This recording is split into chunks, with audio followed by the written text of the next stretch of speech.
오늘 열왕기상 11장 26절부터 읽겠습니다. 끝절 43절까지입니다. 26절부터 43절까지 한 절씩 차근차근 교독하겠습니다. 솔로몬의 신하 느밧의 아들 여로보암이 또한 손을 들어 왕을 대적하였으니 그는 에브라임 족속인 스레다 사람이요 그의 어머니의 이름은 스루아이니 과부더라. 그가 손을 들어 왕을 대적하는 까닭은 이러하니라. 솔로몬이 밀로를 건축하고 그의 아버지 다윗의 성에 무너진 것을 축하했는데 이 사람 여로보암은 큰 용사라. 솔로몬이 이 청년의 부지런함을 보고 세워 요셉 족속의 일을 감독하게 하였더니 요즘에 여로보암이 예루살렘에 실로 사람 선지자 아이야가 길에서 그를 만나니 아이야가 새 의복을 입었고 그 두 사람만 들에 있었더라. 아이야가 자기가 입은 새 옷을 잡아 12조각으로 찢고 여로보암에게 이르되 너는 10조각을 이스라엘 하나님 여호와의 말씀이 내가 이 손에서 찢어 빼앗아 지파를 내게 주고 오직 내 종 다윗을 위하고 이스라엘 모든 지파 중에서 택한 성읍 예루살렘을 위하여 한 지파를 솔로몬에게 주리니 이는 그들이 시돈 사람의 신 아스다롯 모압의 신 그모스와 암몬 자손의 신 밀곰을 경배하며 그의 아버지 다윗이 행한 같지 아니하여 내 길로 행하지 내 일들을 행하지 아니함이니라. 그러나 내가 택한 내 종 다윗이 내 명령과 내 법도를 지켰으므로 내가 그를 위하여 솔로몬의 생전에는 온 나라를 그의 손에서 빼앗지 아니하고 주관하게 하려니와 내가 그의 아들의 손에서 그 10지파를 내게 줄 것이 그의 아들에게는 내가 한 지파를 주어서 내가 거기에 내 이름을 두고자 하여 택한 성읍 예루살렘에서 내 종 다윗이 항상 내 앞에 등불을 가지고 있게 하리라.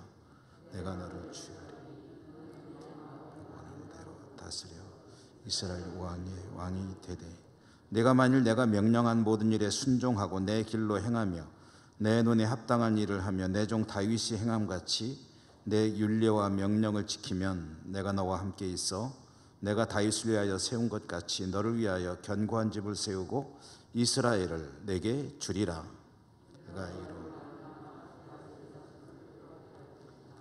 영원히 하지는 아니하리라 하셨느니라 한지라.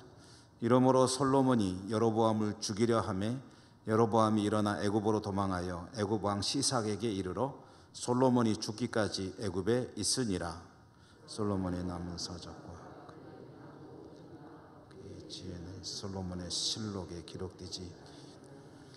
솔로몬이 예루살렘에서 온 이스라엘을 다스린 날수가 40년이라. 솔로몬이 그의 조상들과 함께 잠에 그의 아버지 다윗의 성읍에 장사되고 그의 아들 르호보암이 대신하여 왕이 되니라. 아멘. 오늘도 말씀이 주시는 은혜가 풍성하시기를 기원합니다. 코로나로 인해서 우리가 고통을 많이 받고 있는데요. 사실 좀 우리 생각을 잘 해야 합니다. 뭐냐 하면 이 코로나라는 것이 다가 아니라는 것을 잘 알아야 합니다. 코로나만 극복되면 세상이 낙원이 되느냐? 결코 그렇지 않습니다. 코로나만 끝나면 다른 재앙이 없느냐? 또 그렇지도 않고요. 솔로몬은 코로나는 그 중에 하나입니다. 과거에 메르스도 있었고 또 그 전에 역사를 거슬러가면 수많은 질병들, 천재지변들이 우리의 삶을 위협했고 코로나가 이제 백신이 발견돼서 끝나면 또 새로운 질병이 나타나게 될 것이고 그것은 훨씬 더 무서울 수도 있습니다. 중요한 것은 근본적으로 세상이 변해야 되고 사람들이 변해야 됩니다. 하나님 말씀이 우리의 삶 가운데 중심의 자리를 되찾을 때 그러한 모든 재앙들로부터 인류가 살아남게 될 것입니다. 하나님을 예배하고 말씀을 듣는 일에 소중함을 잘 아시고, 여러분 예배를 다시 드리고 하나님께 기도하고 신앙을 찾는 일에 힘을 써야 하고요. 우리 성도님들이 이 예배 자리에 좀 열심히 참석하시기를 바랍니다. 우리 직분자들, 항준직에 계신 분들 이 소리를 들으실지 모르겠는데 예배에 열심히 참여하십시오. 직분을 받는다는 것은 책임을 동반하는 것입니다.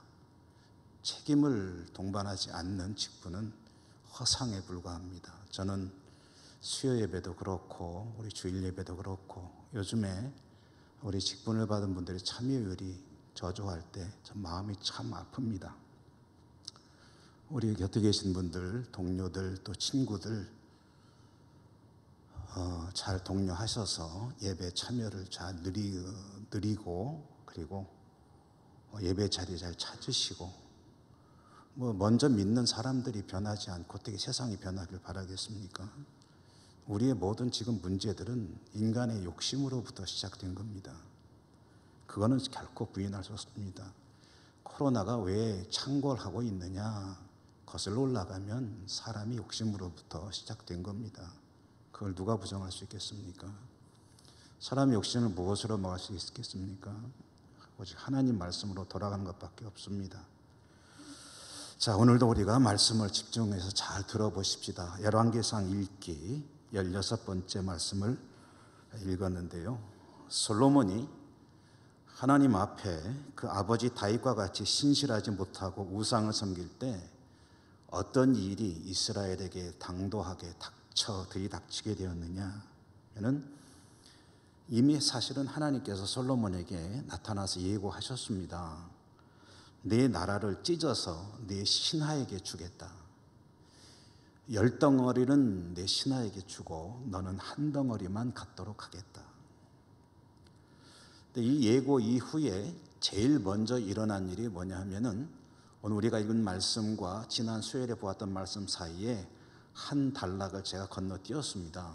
오늘 다 읽기엔 좀 분량이 많아 보여서 그 부분은 그냥 간략히 설명하고 넘어가려고 건너뛰었는데요, 우리가 읽은 말씀의 14절에 보면 에돔 사람입니다. 에돔의 왕족입니다.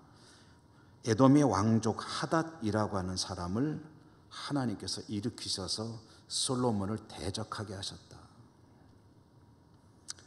또 23절에 보면 르손이라고 하는 사람, 이 사람은 시리아의 왕족입니다. 시리아의 왕족을 일으켜서 솔로몬을 대적하게 하셨다. 이 두 나라는 다윗에 의해서 정복이 되어서 이스라엘의 속국처럼 살던 나라들이었는데, 왕족들은 이제 망명을 하거나 겨우 목숨만 이어가던 사람들이었는데, 이 나라들을 다시 일어나게 하셨다는 겁니다. 여기서 이제 하나님께서 이들을 다시 일으키셨다고 했는데, 성경에 보면 일으켰다는 이 말은 앉아 있거나 누워 있거나 해서 지금 아무것도 하지 않고 있던 사람을 일으켜서 일을 하게 만들었다, 그런 뜻입니다. 이 두 사람 하닷과 르손, 이 사람들은 이스라엘에게 한이 맺힌 사람들이었습니다.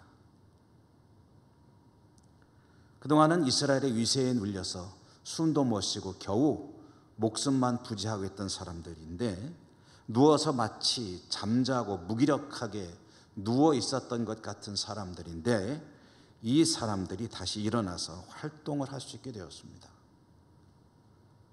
왜 그랬느냐? 하나님이 일으키셨는데 그 이유는 솔로몬의 범죄 때문이다 라는 그런 말씀입니다. 여기서 우리가 한 가지 깨닫게 되는 사실이 있습니다. 전에는 당연한 것처럼 여기고 아무런 문제가 되지 않던 일이었는데, 어느 날 그것이 이제 문제가 되는 경우도 있습니다. 아무 일도 없었는데 갑자기 툭 튀어나오는, 전에는 아무 문제가 아니었는데 그것이 문제가 되는 그런 상황이 벌어질 때가 있다는 거죠. 평안하였는데 아무것도 아니던 것이 갑자기 문제가 되었을 때, 다는 아니겠지만 그럴 때 이런 경우들이 있다는 거죠. 하나님께서 그것을 통해서 무언가 일을 하고 계신다.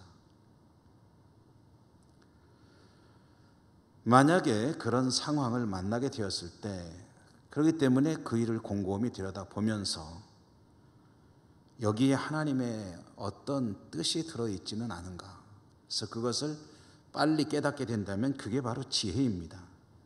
하나님이 모든 것의 주관자이시고 이런 일이 나에게 굉장히 좀 불편하게 다가왔다, 그러면은 여기에서 하나님께서 뜻하시는 바가 있지 않겠느냐 하는 의심을 가지고 그걸 들여다보다 보면 하나님께서 원하시는 바가 있음을 깨닫게 될 것이요, 그것이 참다운 지혜라는 거죠. 이게 지혜로운 인생입니다.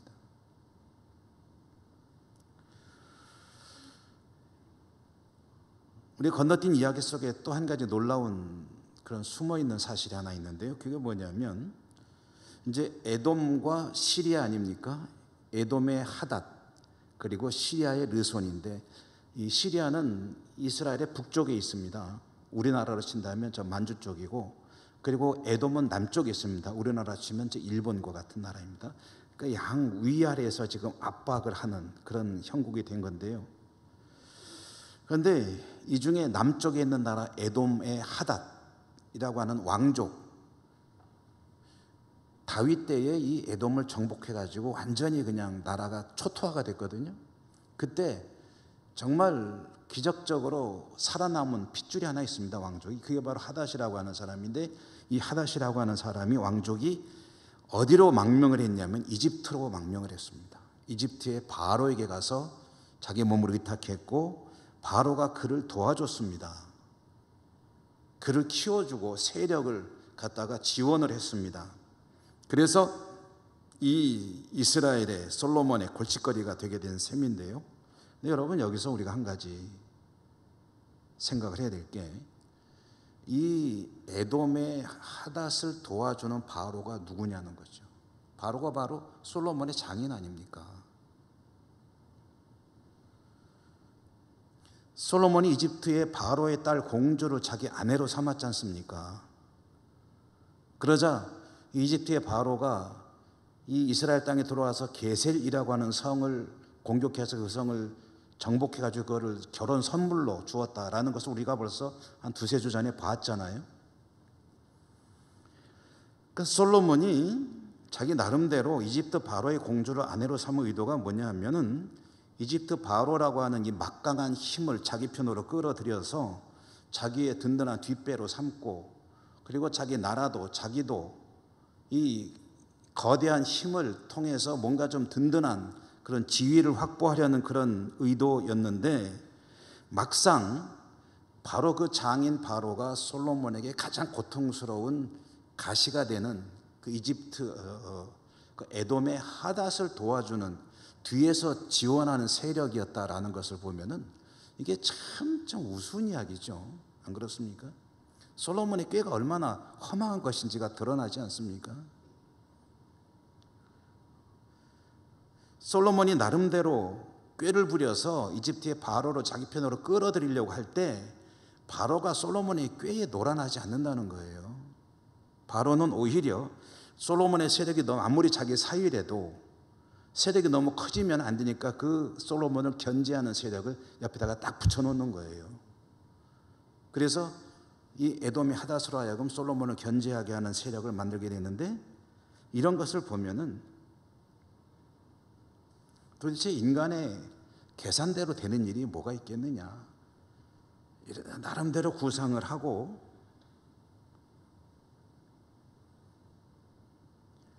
하나님의 사람인 솔로몬이 하나님의 뜻까지 어겨가면서 이 일을 감행을 했는데, 막상 결과가 어떻게 되느냐 하니까 자신의 계획이 그렇게 뜻대로 자신의 생각이 된 바가, 했던 바가 그대로 되지 않는다 하는 것을 절감하게 되는 거지요.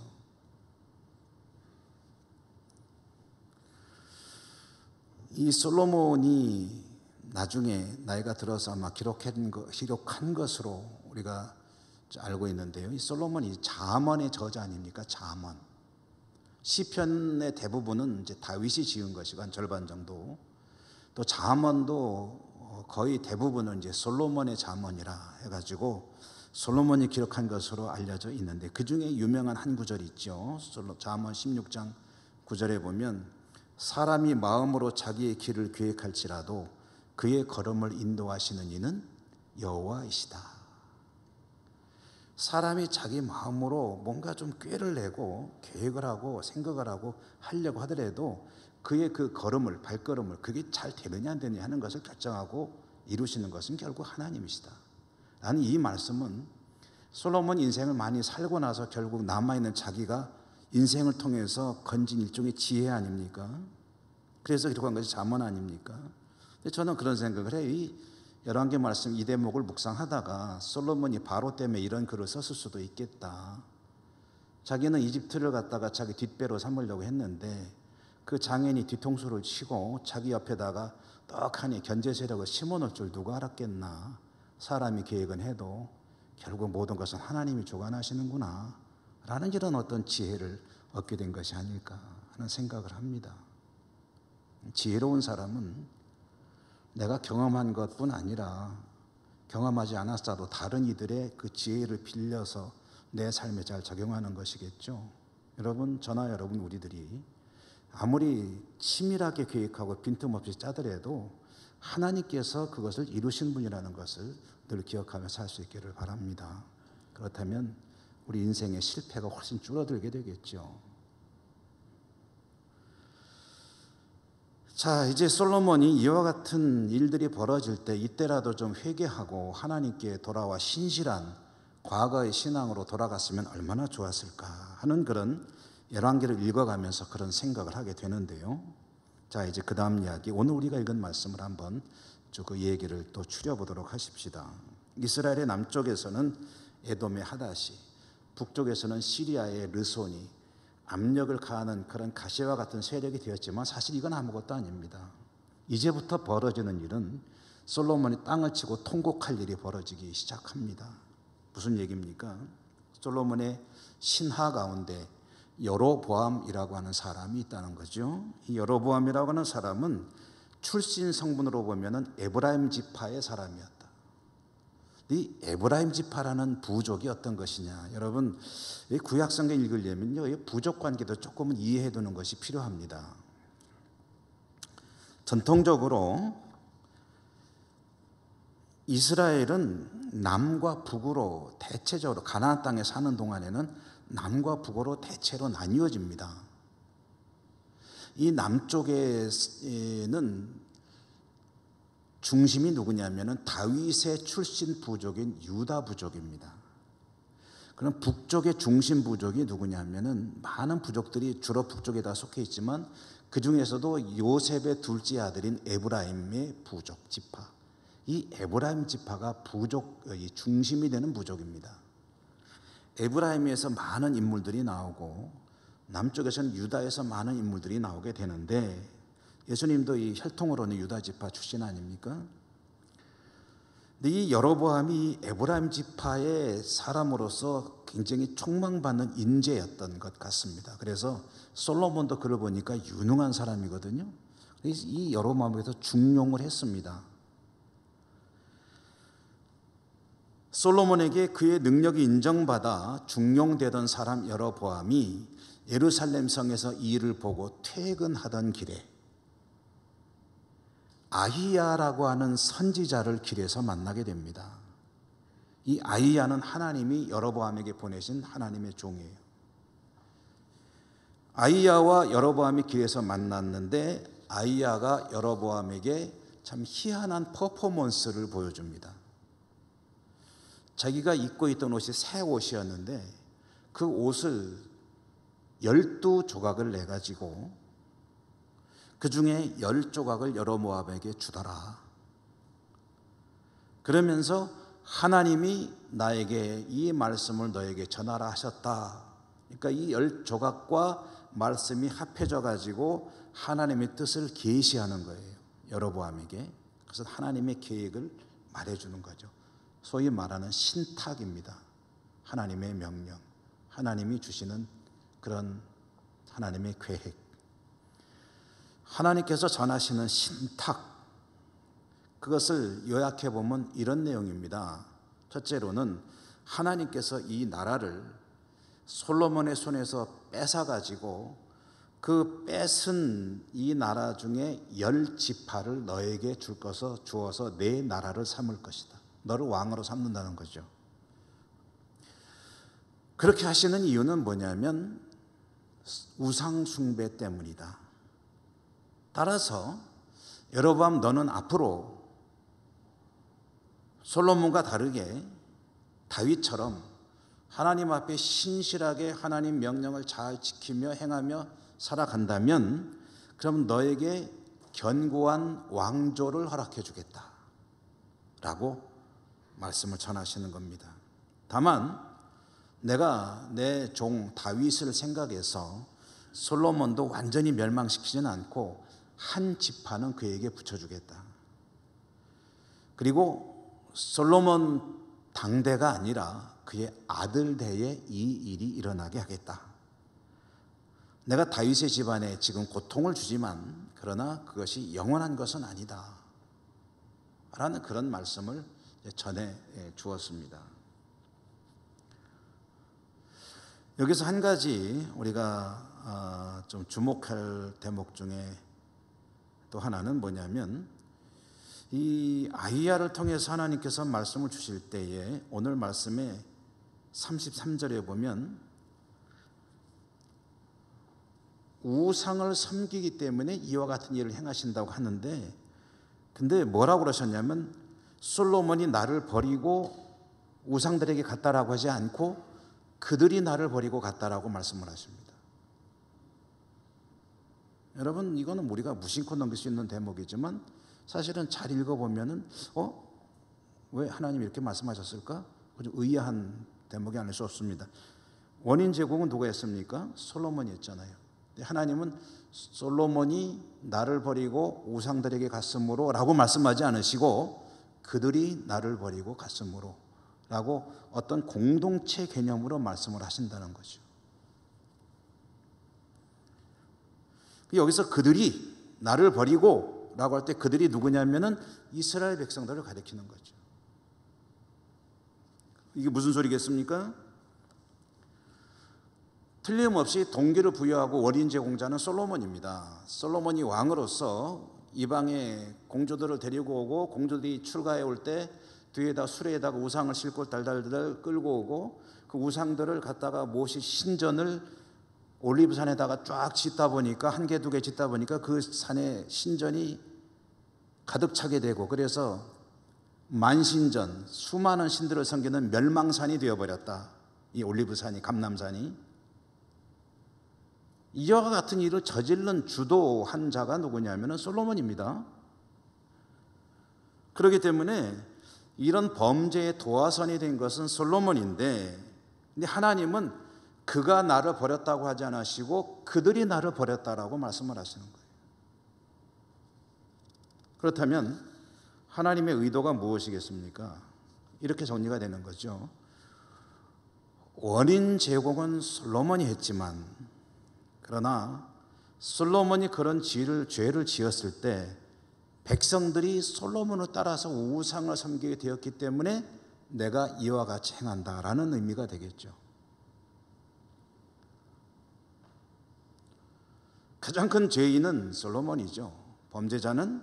그러나 이스라엘 전체가 솔로몬을 따라서 하나님을 등지고 우상에게 갔기 때문에 이 나라를 내가 이와 같이 쪼개어서 일단 경고를 하시는 게 되겠죠. 여러분, 그들이 나를 버렸다는 말 한 가지로 우리가 아주 중요한 두 가지 또 영적인 원리를 생각해 볼 수 있게 됩니다. 첫째는 인도자가 잘 인도해야 된다. 이끌어가는 길잡이가 잘 이끌어가야 된다. 길을 안내하는 자가 잘 안내해야 한다. 인도자가 하나님을 신실하게 섬기지 못하고 바른 길을 지시하지 못할 때 그러면서 스스로 우상을 향해 갈 때 백성들은 사실 따라가죠. 목자가 엉뚱하게로 들어가면 양들은 뭣도 모르고 따라가는 것 아니겠습니까? 백성들이 미혹당하고 하나님을 떠나게 되고 이런 결과, 불행한 결과에 이르게 된다는 사실. 그러므로 지도자가 참 중요하다. 인도자가 중요하다.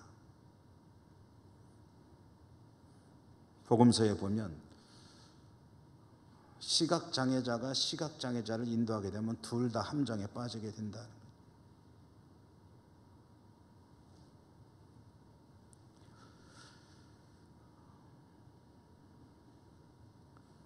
두 번째는, 그러면 따라간 백성들은 책임이 없느냐, 잘못이 없느냐 하면은 또 그것도 아니죠. 비록 지도자가, 인도자가 그렇다 하더라도 결국 신앙은 개인의 문제거든요. 본인의 신앙은 본인의 책임입니다. 누구한테 원망할 수 없습니다. 아, 이거 너 때문에 내가 그랬잖아 라고 말할 수 있는 일이 아니라는 거예요. 누가 그래서 나도 그랬다라는 변명은 통할 수 없는 게 바로 이 신앙의 영역입니다. 그에게는 그에게 져야 될 책임이 있는 거겠지만 그거는 그의 문제이고 내 신앙은 나의 문제입니다. 누가 그러니까 나도 그러면 될 줄 알았지, 누가 그렇게 하니까 나도 그랬지 라는 것은 이 신앙의 영역에서는 쓸 수 있는 그런 구실이 되질 않습니다. 누구에게나 공통적으로 평등하고 동일하게 신앙의 표준 하나님의 말씀이 주어져 있습니다. 말씀 보고 신앙생활 해야지 왜 다른 사람 보고 신앙생활 합니까? 인도자 잘못될 수 있습니다. 솔로몬이 잘못된 길로 갑니다. 그것이 하나님 말씀에 합당하지 못할 때에 그래도 저리로 따라가야지라고 가는 것은 자기 책임입니다. 우리의 신앙의 표준은 오직 주 예수 그리스도, 그분, 그리고 그분의 말씀입니다. 아이고, 나를 인도한 그 양반이 말이야 어쩌고 저쩌고, 또 내가 무시할 수가 없고, 그래서 인정이 끌릴 수는 있겠죠. 그렇지만 결국 신앙이 그걸 해서 망가지면은, 그러면 그것은 전적으로 내 책임입니다. 여러분, 구원이라는 게 개인의 일이잖아요. 구원은 철저하게 여러분 개인적입니다. 이 말을 오해하지는 마십시오. 구원은 철저하게 개인적이므로 남의 구원에는 관심 없으라는 말이 절대로 아닙니다. 먼저 구원을 받은 이들은 틀림없이 하나님께 사명을 부여받습니다. 누구를요? 나 이외의 다른 사람들이 구원받는 일에 책임을 같이 져야 됩니다. 그러나 나의 구원에 관해서 그것은 누구의 책임이냐면 철저하게 나의 문제예요. 누가 책임질 수 있는 것도 아니고 누가 분담해서 같이 짐을 져줄 문제도 아닙니다. 이것은 나의 문제, 하나님과 나의 문제입니다. 옛날에 우스갯소리로 그런 얘기 했잖아요. 아유, 집에 그 부군께서 교회로 오셔야 되는데, 그러면 내가 아무리 가져도 안 가요. 그러고서 가자 그러면 나중에 천국 갈 때 당신 내 치맛자락 내가 붙잡고 따라갈게 그런다고. 우스갯소리로 그런 얘기도 했지만 그거는 불가능하죠.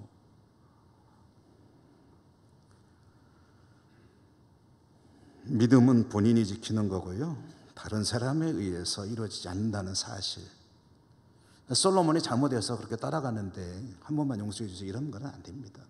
결국 내가 결단하고 내가 선택하고 내가 길을 찾고 하나님의 부르심에 합당하게 응답하는 것은 나의 문제라는 사실이죠. 그래도 하나님께서 솔로몬이 그리고 이스라엘 공동체가 이와 같은 상황으로 갔지만 말씀하시기를 다윗을 생각해서 내가 솔로몬의 다윗의 왕가의 명맥을 이어주겠다, 그리고 영원히 이렇게 간다는 것은 아니다 라는 그런 희망을 남겨주십니다. 이와 같은 하나님의 조치, 하나님의 다윗을 생각하는 마음은 복음서로 보면은 떠오르는 말씀이 한 구절이 있죠. 그는 상한 갈대를 꺾지 아니하며 꺼져가는 등불을 끄지 아니하고. 하나님은 그러신 분이라는 거죠. 아무리 썩어서 쓸데없는 갈대가 되었다 할지라도 꺾어버리지 않으시고 정말 바람 앞에 등불처럼 꺼져가는 등불도 끄지 않으시는 하나님, 마지막 순간까지 긍휼의 손길을 놓지 않으시는 하나님, 언제나 마지막 희망은 남겨두시고 회복의 은총을 예비해 놓으시는 하나님. 그러므로 믿음으로 사는 사람들은 이 사실을 꼭 기억해야 됩니다. 아무리 모든 것이 절망적인 상황이라 할지라도 하나님이 남겨놓으신 길은 있다. 하나님께 가장 늦었다고 생각되는 그때라도 돌아만 온다면 하나님이 열어놓으신 길이 있고 하나님의 은혜와 구원의 은총 가운데로 들어가게 된다. 그걸 잘 보여주는 이야기가 집 나간 아들 이야기 아닙니까? 더 이상 떨어질 수 없는 데까지 떨어져서 나락으로 떨어졌지만 그곳에서 그가 아버지를 생각했을 때 비로소 희망이 다시 소생되게 되고 그 길을 찾아 돌아왔을 때 아버지 아들의 지위가 회복이 되는 것, 그때에 그 생각을 했다는 것, 마지막 희망의 끈을 놓지 않고 생각하고 돌아올 수 있었던 것, 그게 그를 살린 겁니다.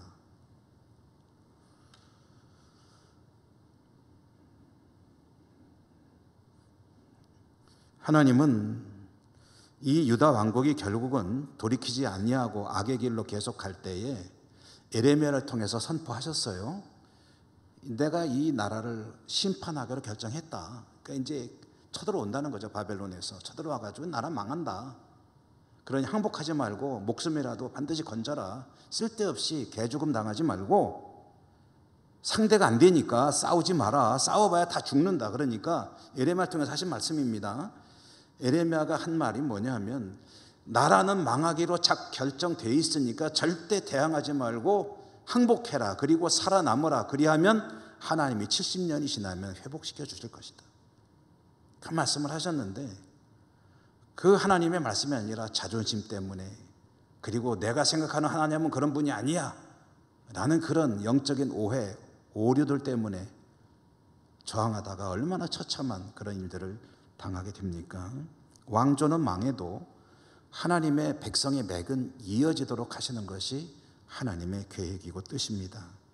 그리고 그 맥을 이어가는 사람들 중에서 하나님의 아들이 사람이 되어 이 땅에 오는 그런 역사가 있게 되지 않습니까? 그게 하나님의 계획이거든요.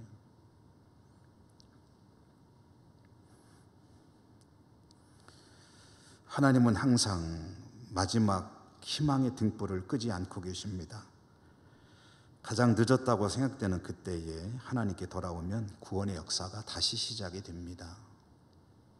그래서 우리는 어느 누구에게도 희망의 손길을 거두면 안 됩니다.